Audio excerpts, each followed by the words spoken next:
அனைவருக்கும் வணக்கம். அனைத்து தொடக்க நடுநிலைப் பள்ளிகளுக்கு அரசு பிஎஸ்என்எல் இணைப்பை கொடுக்க சொல்லியிருக்காங்க. நிறைய பள்ளிகள் பிஎஸ்என்எல் இணைப்பை மார்ச் மாதமே நீங்கள் வாங்கியிருப்பீங்க. இப்போ இந்த ஏப்ரல் மாதத்தில் அதற்கான பில் நம்ம கட்டணும். அதற்கான தொகை உங்கள் பிஓ அலுவலகத்திலிருந்து உங்களுடைய வங்கி கணக்கு வர வச்சுருப்பாங்க. இப்போ பில்லு உங்களுக்கு ஜென்ரேட் ஆகி வந்திருக்கும். சரிங்களா? இப்போ அந்த பில் பேமெண்ட் எப்படி நம்ம ஆன்லைன்லேயே நம்ம கட்டலாம் அப்படிங்கிறத பற்றி தான் இந்த வீடியோவில் நம்ம பார்க்க போகிறோம். மறக்காமல் சேனலை சப்ஸ்கிரைப் பண்ணுங்கள், வீடியோ எனக்கு ஷேர் பண்ணுங்கள். இது மாதிரி பில் உங்களுக்கு வந்திருக்கும். ஒவ்வொரு பள்ளிக்கூடத்துக்கு நீங்கள் பிஎஸ்என்எல் இணைப்பு வாங்கி ஒரு மாத காலம் ஆனதுக்கப்புறம் இது பில் வந்திருக்கும். இந்த பில்லுக்கான அமௌண்ட் நம்ம எப்படி ஆன்லைனில் கட்டலாம் அப்படிங்கிறத பற்றி தான் இந்த வீடியோவில் பார்க்க போகிறோம். அதுக்கு ஃபஸ்ட்டு உங்களுடைய குரோம் ப்ரௌசர் ஓப்பன் பண்ணிக்கோங்க. மேலே பார்த்தீங்க அப்படின்னா பிஎஸ்என்எல் அப்படின்னு நீங்கள் டைப் பண்ணிக்கோங்க. பிஎஸ்என்எல் அப்படிங்கிறது நீங்கள் டைப் பண்ணிக்கோங்க. டைப் பண்ணி முடிச்சதுக்கப்புறம் பார்த்தீங்க அப்படின்னா நமக்கு பிஎஸ்என்எல் வந்திருக்கும். இதை நீங்கள் டச் பண்ணிக்கோங்க.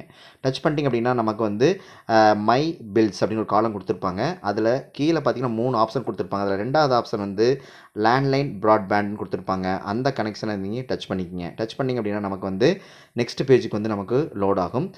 வெயிட் பண்ணுங்கள். அதில் பார்த்தீங்கன்னா இண்டிவிஜுவல் பாரத் ஃபைபர்னு கொடுத்துருப்பாங்க. அதை நீங்கள் டச் பண்ணிக்கோங்க. அதை நீங்கள் டச் பண்ணிங்க அப்படின்னா கீழே 1 செகண்ட்ஸ் லோட் ஆகும். வெயிட் பண்ணுங்கள்.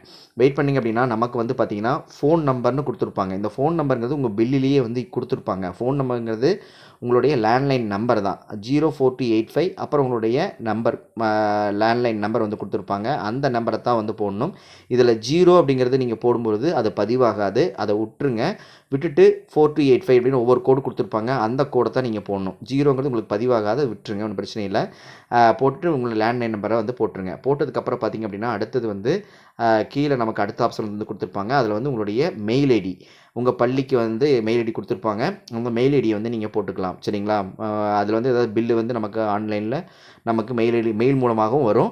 அதனால் ஆட்டோமேட்டிக்காக உங்கள் மெயில் ஐடி கொடுத்துருங்க. கீழே பார்த்தீங்கன்னா பிஎஸ்என்எல் கனெக்ஷன் வாங்கும்போது தலைமை ஆசிரியருடைய மொபைல் நம்பர் தான் கொடுத்துருப்பீங்க. அந்த கனெக்ஷன் வாங்கும்போது எந்த மொபைல் நம்பர் கொடுத்தீங்களோ அந்த மொபைல் நம்பரை இந்த இடத்துல நீங்கள் போட்டுக்கலாம்.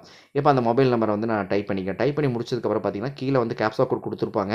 நீங்கள் கேப்சா கோட் சேஞ்ச் பண்ணுறனாலும் அந்த ஏரோ மார்க் கொடுத்து நீங்கள் சேஞ்ச் பண்ணிக்கலாம். இப்போ அந்த கேப்சா கோடை டைப் பண்ணிக்கோங்க. இப்போ நான் அந்த கேப்சா கோடை டைப் பண்ணிக்கிறேன். டைப் பண்ணி முடிச்சதுக்கப்புறம் பார்த்தீங்கன்னா அதில் எஸ்ங்கிற ஆப்ஷனே விட்டுருங்க. அதை கீழே நீங்கள் மாற்ற வேண்டாம். கீழே பார்த்தீங்க அப்படின்னா நமக்கு சப்மிட் பட்டன் கொடுப்பாங்க. அதை கிளிக் பண்ணிங்கன்னா ஆட்டோமேட்டிக்காக அடுத்த பேஜுக்கு நமக்கு லோட் ஆயிரும்.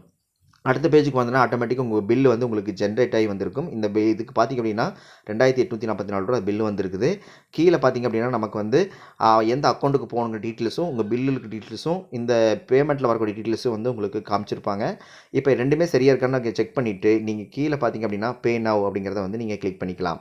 பே நவ்னு கிளிக் பண்ண அப்படின்னா நமக்கு இன்டர்நெட் மூலம் கட்டிக்கிறதுக்கான ஆப்ஷன் கொடுத்துருப்பாங்க. அதில் பார்த்திங்க அப்படின்னா நமக்கு நெட் பேங்கிங் மூலமாகவோ அல்லது கிரெடிட் கார்டு அல்லது டெபிட் கார்டு மூலமாகவோ கட்டிக்கிறதுக்கு ஆப்ஷன் கொடுத்துருப்பாங்க. நீங்கள் எந்த 3 வழியில் எந்த வழியிலாம் கொடுக்கலாம். நான் இன்டர்நெட் பேங்கிங் நான் கொடுக்குறேன். சரிங்களா? இன்டர்நெட் பேங்கிங்னா இன்டர்நெட் பேங்க் மூலம் கட்டிக்கலாம். அதில் எந்த பேங்க் மூலம் நம்ம கட்டுறோம் அப்படின்னு வந்திருக்கும். இன்டர்நெட் பேங்கிங் அப்படின்னா நம்ம ஆல்ரெடி இன்டர்நெட் பேங்கிங் வச்சுருக்கணும். அதனால் அந்த ஆப்ஷனை தேர்ந்தெடுக்கணும். ஒருவேளை நீங்கள் டெபிட் கார்டு கிரெடிட் கார்டு வச்சிங்கன்னா அந்த ஆப்ஷனை தேர்ந்தெடுங்க. அதில் எந்த பேங்க்னால் நான் எஸ்பிஐ பேங்க் செலக்ட் பண்ணிக்கிறேன். செலக்ட் பண்ணதுக்கப்புறம் பார்த்திங்க அப்படின்னா அதில் கேப்சா கோட் போட்டு சொல்லியிருப்பாங்க.